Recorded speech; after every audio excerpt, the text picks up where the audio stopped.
Ladies and gentlemen, boys and girls, we're back at you, Mad Monday, with your old big boy, Big Sam, live on Facebook and YouTube. Now, like if you like, subscribe, you know what I'm saying, to the YouTube channel, OGTV. Well, let's get straight off into it. You know,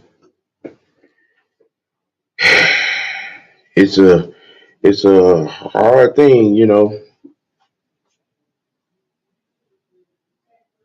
We're 2-1 in the first quarter of the season, and yet with a you know what I'm saying, with the offensive line getting bullied the way they did, you know what I'm saying, yesterday, I find and see a lot of fans, blaming putting the game at our quarterback's feet. And I don't necessarily think that was the case. Our offensive line, has pass protection issues, chemistry and pass protection issues, and something that's not going to come about in one season for some of these guys, and what I'm saying, one training camp, what I'm saying, for a couple of these guys, you know, uh, just saying, a cohesive offensive line doesn't birth itself, what I'm saying, when there hasn't been a lot of time together, you know, that has to be something in existence. Chemistry is something that's needed, you know. Um, Offensive line got beat to death yesterday, and as a result, what I'm saying, it doesn't really got beat to death. You know, I mean, hey, you saw it, you know it, and there's no sense in jumping off a cliff. You know what I'm saying, and screaming fire this person, or put the backup in and all this, that, and the third, because it don't matter who was at quarterback yesterday. The game was going to result in the same. When you have less than a second, when you have less than 2 seconds on your drop back, let alone even get into a pocket stance, and the defense is already on you 90% of the time, which was the case yesterday. I mean, things are just not going to turn out good. You know, it's it's just a hard mechanism to always want to blame the quarterback. It's a strange mechanism when you see the major part of the unit not having success, but yet you want to blame the QB. You know, blame the coach. And in this stance, you might be, a little right, because Arthur didn't make we're going, adjust, because the intermediate passing game was not working yesterday, and we should have ran the ball more. You know what I'm saying? When it was right there, when we were only down 10, we should have ran the ball more. But this whole dislike of looking for reasons and excuses to down our quarterback, hate our quarterback, wish for the dismissal of the quarterback, you know what I'm saying?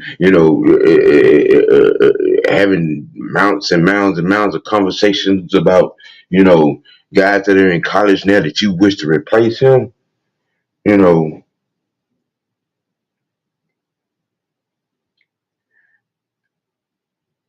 as a 12th man, it's not good, and it's not cool. I mean, we're really going to look at the reality of the situation. This was Ritter's seventh game as a starter,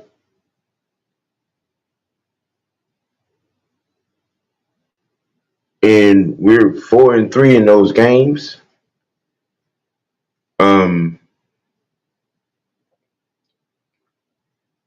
Why is it that what I'm saying? Yeah, I'm just curious. Why is it that Ritter can't progress? Why is it he can't grow up?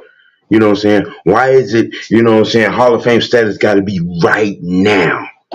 Hall of Fame ability got to be right now. All pro ability got to be right now. Why is that? Why is that? Why is it that y'all sit up and ooh and ah, or make excuses for those other guys that you might have wanted to be drafted, what I'm saying, by us, and make excuses for their ineptability to play quarterback, or the rookie mistakes, or whatever the case may be. You allow that, you make excuses for that, you give reasons and optimism for that, but your own quarterback gets none of the same optimism. None. None. None.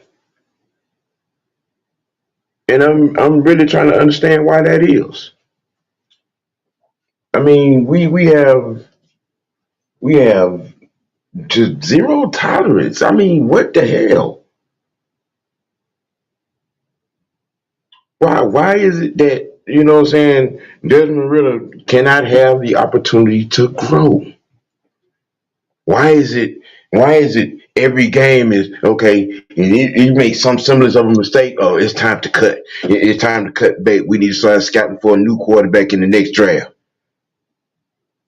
Or look to trade for, this guy or that guy.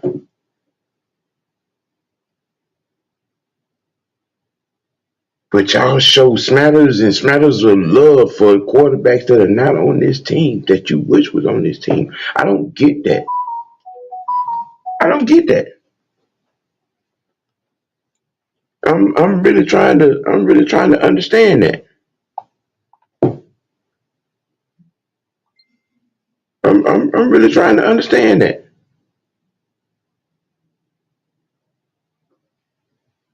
I mean, you guys have, you know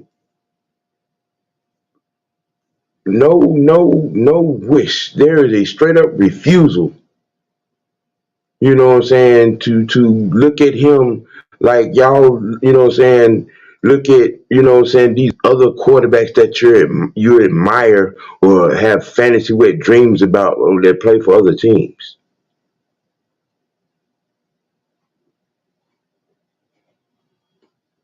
I mean, I'm really trying to understand why people refuse, what I'm saying, to see, refuse to let this kid grow in this offense, in his progression as a quarterback.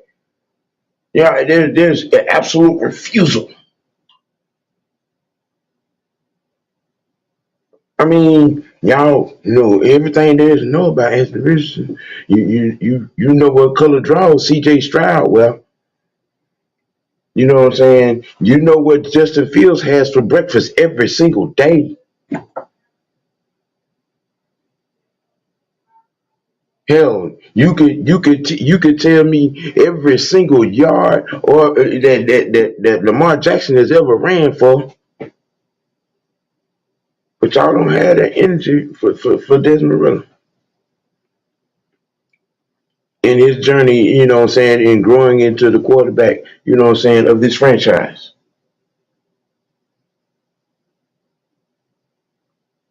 I mean, why is that? Why can't we as a fan base get behind our quarterback? Help me help, please. I really, really, really wish to understand why that is. And don't say he don't have the tools. I mean, because he does. But everything that seems to go wrong with the offense is his fault. The old line couldn't protect, what I'm saying, couldn't stop an old lady from getting to the quarterback yesterday, but yet everybody laid that game at Desmond Ritter's feet when he didn't have time. He may have had 5 plays total in that game where he had time to throw. The man got sacked 7 times yesterday. 7. Nobody's talking about the O line. Nobody is being realistically in and understanding what is tantamount. You know, what I'm saying, with the O unit right now.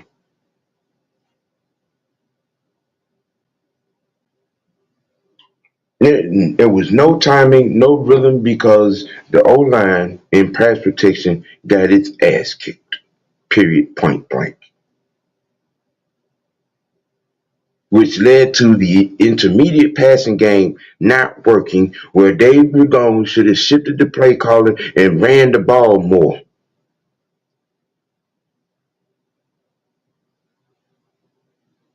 Let me give shout outs to the defense yesterday because they did all they could to keep us in that game. You know what I'm saying? I said that the defense was going to set the tone for the season, and they have done that. You know, it's just the growing pains in the O unit, you know, reared its head, you know, which I knew it would this year because I knew pass protection was going to be an issue, especially with new guys being together, you know what I'm saying, playing together, new spots, you know what I'm saying, left guard, you know, and look, you got to tip our hat to the Lions front. They did their thing. They did their thing. They did. And we didn't adjust. We couldn't adjust. And the outcome was what it was. And people have to, you know what I'm saying, get out this frame of mind of, oh, y'all lost to the Lions. Listen, the Lions were a play and a loss by Minnesota away from being a playoff team last year. A lot closer, you know what I'm saying, by percentage points than we were to being a playoff team last year. Okay, so this whole, oh man, the Lions, no, the Lions are legit. And if you didn't see the game against Kansas City to start the season, then you need to go pull up the tape. You know, this ain't the same. It ain't the same old us either. But you know what I'm saying? We're in a line of a progression. Their defense, you know what I'm saying, is legit.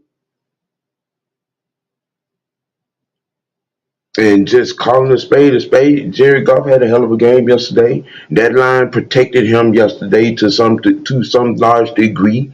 You know what I'm saying? He was able to get the ball out, you know.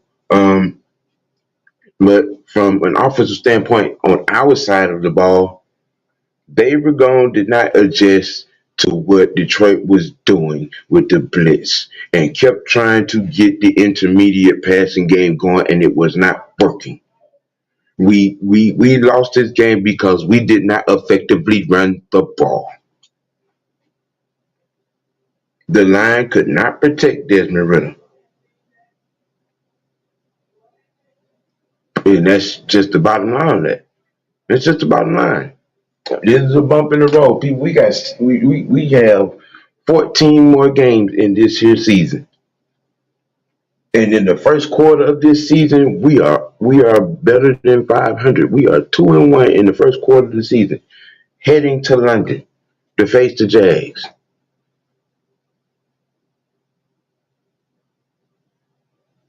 Now, with all that being said, if I'm Arthur Smith, it's gonna be a hard week when we land in London for the O line. You know,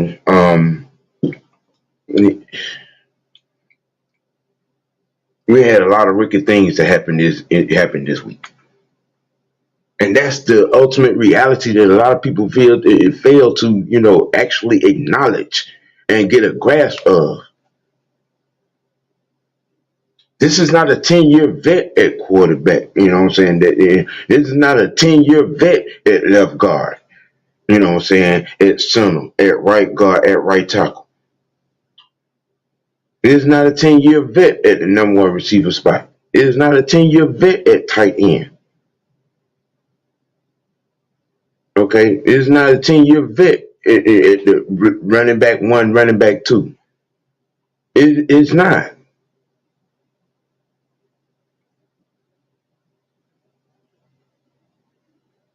Now, you have if you have out of this world expectations, you need to taper that some in understanding. Yes, we have talent on this team, but they have to grow into what they are initially, into their potential. They have to grow into their position.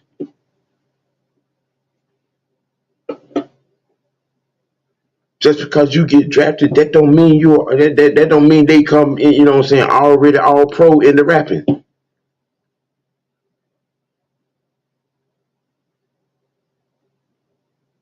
This is Desmond Ritter's seventh game literally as an NFL player.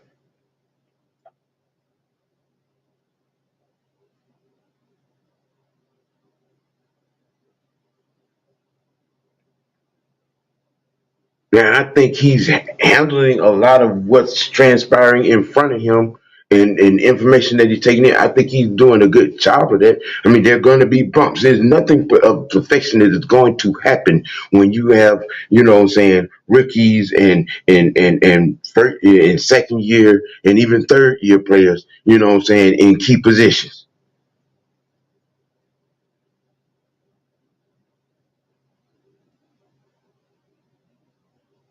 Okay, we're looking at a growing entity. This is see, this is what I don't understand about this fan base. And your expectation or your want or your fantasy need or fantasy want is just that.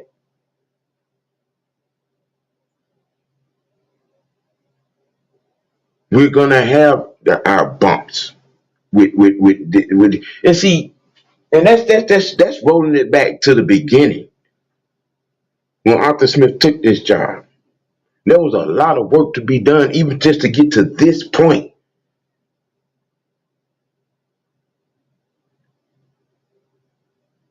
Because if you really look at it, this is actually the damn beginning. What I'm saying, of really phasing in, what I'm saying, his fits, the type of players he wants, and then having and then developing those players. Then you got that's development. Player development is involved. Player development is key because that's how you get a sustainable product on the field. I mean, having a microwave mindset, what I'm saying, on this, bruh, if you can show me a team that has been successful, having a revolving door in the front office and on the sidelines, I'll wait. I'll wait.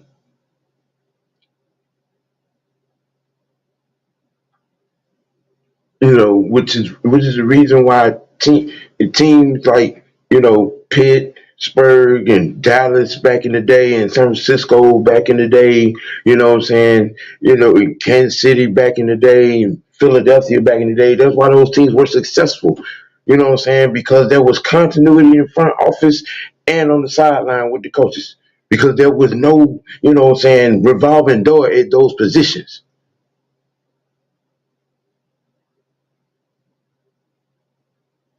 It wasn't. The coaches were able to get their guys, draft their guys, develop those guys into their position, into a team.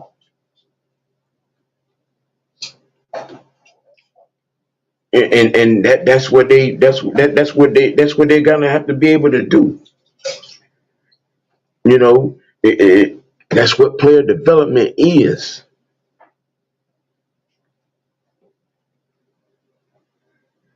Like my nephew, the therapist say, what I'm saying, rookies are gonna do rookie things occasionally, sometimes. It's gonna happen. It's gonna happen. I saw it with the best of them. I saw it with Dan Marino. I saw it with Jim Kelly. I saw it with Dan Fouts. I saw it with Joe Montana. I saw it with Drew Brees. I saw it with Archie Manning, Doug Flutie, Fran Tarkenton. As Ricky, they did Ricky things.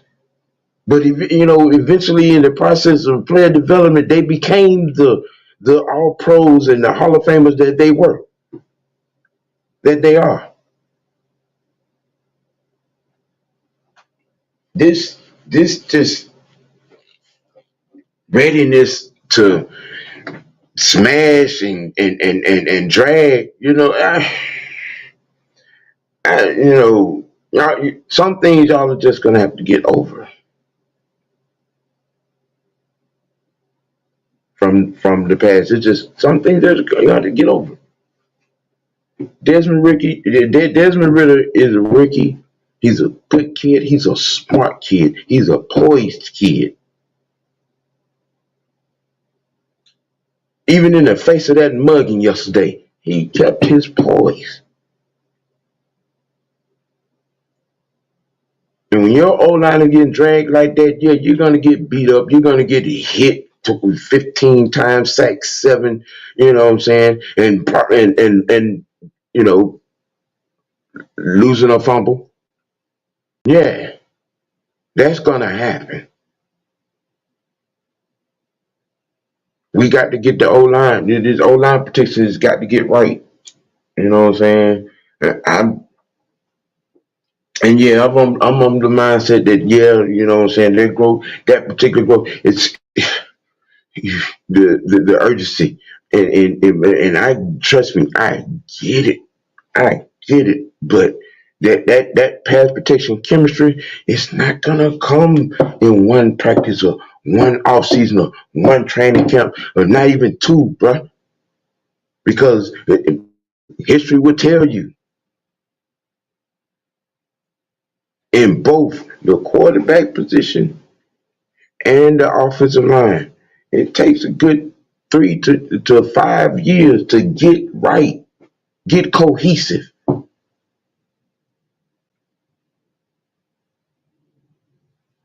There are going to be growing pains.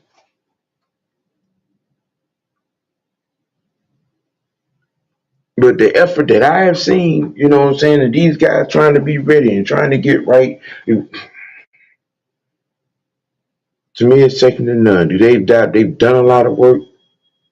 It just this O line got the chemistry has to get they going to have they're going to have to ride and die together. That's just the meat of it. That's just the real of it. That's just the authentic reality of what's going on with these here Atlanta Falcons.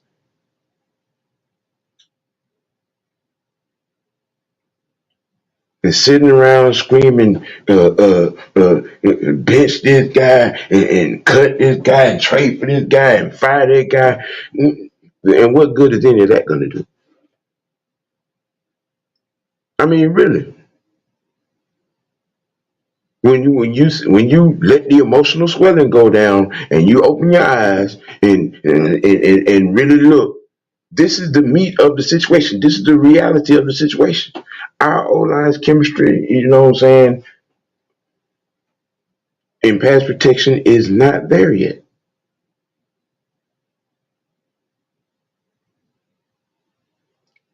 I mean, it's one of those things yesterday against a very, very physical and good defensive front led to in a knockdown drag out fight. We got our ass kicked. We got our ass kicked. And that's not on Desmond Riddle. This game is on the O line and the coaching staff.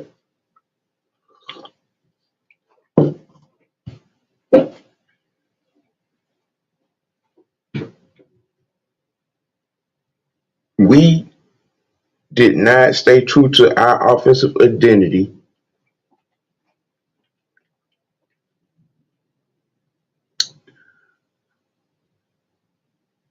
both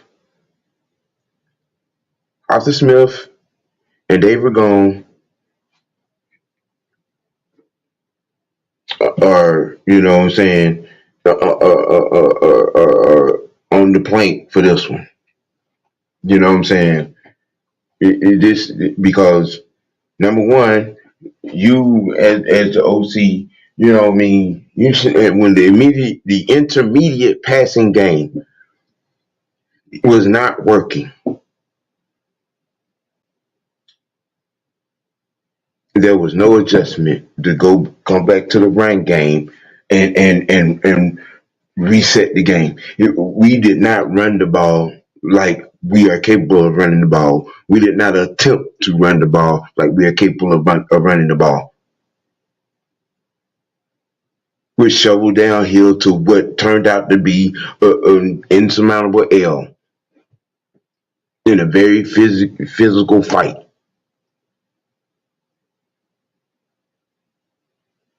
That the defense up until 6 minutes to go, no, up until 8 minutes to go in the game, you know what I'm saying? The defense kept us in.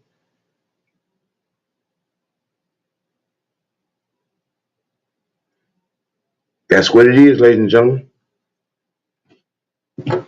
You know, we're on to London, and